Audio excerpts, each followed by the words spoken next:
मंडळी, सण उत्सवांच्या वेळेस नेहमीच घराघरांमध्ये गोडधोड बनवून खाल्लं जातं आणि नेहमी तेच खाऊन कंटाळा येतो। त्यामुळे यावेळी तुम्ही अशी रसरशीत मस्त अशी बालुशाही बनवू शकता आणि दिसती तितकी अवघड नाही बरं का। खरंच खूप सोप्या पद्धतीने मी तुमच्याशी शेअर केली, त्यामुळे व्हिडिओला लाईक नक्की करा आणि खरं सांगू का खूप भन्नाट लागते। चला सुरुवात करूयात।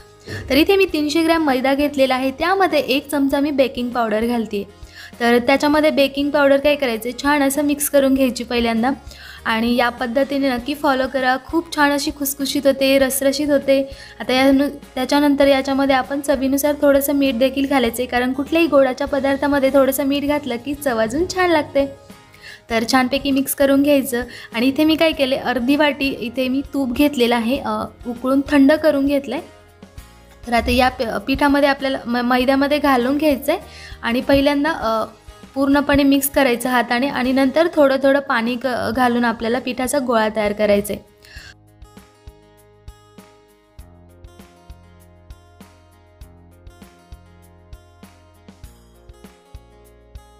खूप छान लागते, नक्की ट्राय करा। आणि हॉटेलमध्ये कसं जास्त दिवसांची बनवलेली असते, तर तुम्ही मस्त फ्रेश बनवून खाऊ शकता।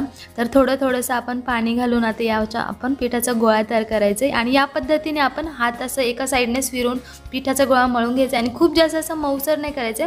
या पद्धतीने असं फक्त मळून घ्यायचा आणि एक 10 ते 15 मिनिटं साईडला ठेवून द्यायचा। तर आपल्याला काय करायचं, तोपर्यंत आपण इथे पाक तयार करून घेऊयात, कारण की लगेच तळल्यानंतर आपल्याला त्याच्यामध्ये घालायचं। तर इथे मी 1 पेला भरून पाण्याचा घेतला होता, तर त्यामध्ये आता इथे मी 3 पेले जे आहे ती साखर घातलेली आहे। तर तुम्हाला पाक कितपत म्हणजे त्याच्यावर साखर जमा होईपर्यंत करायचं की कसं करायचं ते तुमच्यावर अवलंबून आहे। तर इथे मी थोडीशी इलायची पावडर घातली आहे आणि थोडंसं केशर पण घालणार आहे, जेणेकरून आपला कलर खूप छान येईल बालुशाहीला। तर आपल्याला इथे 1 तरी पाक तयार करायचा आहे आणि जर जास्त तुम्हाला साखर वरतून त्याच्यावर कोटिंग हवं असेल तर थोडंसं तुम्ही 2 तरी पाकसुद्धा करू शकता। तर हॉटेलमध्ये असतं ना जास्त साखर असते त्याच्यावरती, तर त्या पद्धतीने करायचं असेल तर तुम्ही 2 तारी पाक करू शकता। इथे 1 तारी पाक तयार झालेला आहे माझा। आता हे झाकण ठेवून मी साईडला ठेवून देणार आहे, गॅस बंद करून। तर इथे पिठाचा गोळा पाहू शकता, जास्त असं मळून नाही घ्यायचं आहे, असं थोडेसे लेयर आले पाहिजेत त्याला, असं मस्त खुसखुशीत झाले पाहिजेत। त्यामुळे असंच पिठाचा गोळा घ्यायचा आणि छोटे गोळे करून घ्यायचे असे। तर हातावरती ना असं गोल करून घ्यायचा, एका साईडनेच फिरवत असं। आणि आपण मेदूवडा कसा असतो त्याच्यामध्ये असं होल पाडतो ना, अगदी त्या पद्धतीने याच्यावरती असं थोडंसं चपटं करायचं आणि होल पाडून घ्यायचं दोन्ही साईडने। तर तूप घालून मळलेलं आहे, त्यामुळे खूप छान असं हे झालेलं आहे। तुम्हाला दाखवते मी, असं या पद्धतीने असं सगळे तयार करून घेऊयात आपण। तर हे पाहू शकता, या पद्धतीने सगळे बालुशाही जे आहेत ते मी बनवून घेतलेत। आता एक करून आपल्याला म्हणजे एका वेळी किती बसतात ते पाहूयात। आणि तेल गरम करताना ना, तेल अगदी थोडंसं गरम झालं पाहिजे, अगदी 20 ते 30% गरम झालं पाहिजे, कारण जास्त कडकडीत तेलामध्ये घातलं तर ते आतमधून कच्चे राहतील बालुशाही। त्यामुळे काय करायचं, एकदम थंड याच्यामध्येच आपल्याला घालून घ्यायच्या बालुशाही आणि दोन्ही साईडनी छान अशा तळून घ्यायच्या खरपूस, एकदम मंद गॅसवरती तळायचे आणि जेणेकरून आतपर्यंत चांगल्या शिजल्या जातील बालुशाही आणि चांगल्या खुसखुशीत होतील।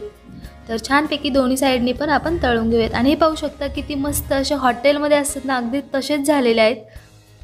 स्वीट होममध्ये म्हणा, हॉटेलमध्ये म्हणा, त्यासारखेच झालेत अगदी मस्त अशा। तर दोन्ही साईडनी पण आपण तळून घेऊयात छान अशा। तर मस्त कलर आलाय पाहू शकता आपल्या बालुशाहीला आणि असं किती मस्त चिरा गेलेत मध्ये, त्यामुळे आतपर्यंत चांगले अशा तळल्या गेलेत बालुशाही आपल्या। आता याला काय करायचं, आपल्याला पाकामध्ये घालायचं, 1-2 मिनिटभर पाकामध्ये ठेवायचं आणि आपण सर्व करण्यासाठी घेऊ शकता। तर इथे पाकामध्ये घालून घेऊयात आणि पाक कोमटच आहे, जास्त थंड नाही झालेला आहे। आता जेवढ्या बसतील त्या घालून घेऊयात आपण। असंच या पद्धतीने आपण उरलेल्या देखील करून घेऊयात। तर इथे ना आता आपण काढून घ्यायचं, 1-2 मिनिट झालेले आहेत आणि हे पाहू शकता मस्त अशा रसरशीत दिसत आहेत आणि तुम्ही ना एक 8 ते 10 दिवस असं स्टोअर करून खाऊ शकता, खूप मस्त लागतात। सणासुदीला आता केव्हा ना असं गोड खाऊसं वाटतं ना, त्यावेळी नक्की तुम्ही हे बनवून ठेवू शकता आणि कधी पण खाऊ शकता। मुलांनाही खूप आवडेल, सगळ्यांनाच घरातल्या खूप आवडेल। मस्त अशी रसरशी झाली पाहू शकता। तर ही रेसिपी तुम्हाला कशी वाटली तुमच्या कमेंट्समधून मला नक्की कळवा, कारण तुमच्या कमेंट्स लाईक माझ्यासाठी खूप महत्त्वाच्या असतात.